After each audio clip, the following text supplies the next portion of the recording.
کوشش کوي چې خپل ماشومان په داسې سکول کې داخل کړي چې هغه سکول کې د ماشومانو اسلامي تربیت کولی شي، هغه استادان د اسلامي نظریې ولوي، اسلامي سوچ ولوي، اسلامي فکر ولوي، چې هغه ماشومانو ته یو اسلامي سوچ ورکوي او هغه استادان په سنتو برابر وي. ځکه ماشوم استاد ته چې ګوري هغې نه زده کړه کوي.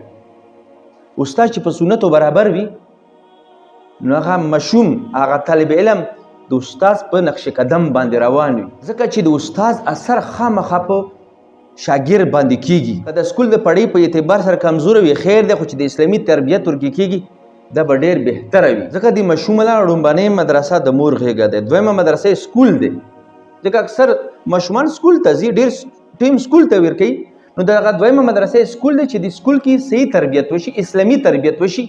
دا چې کله لوی شي کم ځای ته چې لاړ شي په کم پوسټ باندې ولګېږي نو دا به ټول لومړنۍ دې مخې ته به دین وي، اسلام وي، هغې نه بعد به دې وله هغه نوکري وي، ملازمت وي، هغه پیشه به وي. نو دی به بیا کرپشن نه کوي، دی به بیا غلا ډکا نه کوي، دی به ظلم زیاتی نه کوي، ځکه چې دې وله تربیت په سکول کې شوی دی. کوشش وکړئ داسې سکول کې خپل ماشومان داخلوئ چې هلته ماشومانو ته اسلامي سوچ ورکولی شي، اسلامي فکر ورکولی شي، اسلامي نظریه ورکولی شي. موږ خو چې صرف ماشوم تعلیم وکړي، صرف تعلیم نه دی ضروري، چې کله ورسره اسلامي تربیت نه وي، چې څوک بغیر د اسلامي تربیت نه تعلیم حاصل کړي هغه د اسلام دشمن وي، بیا هغه د اسلام خیرخوا نه وي. په ظاهر کې خو به ځان ته وایي مسلمان، خو په باطن کې به هغه د اسلام دشمن وي.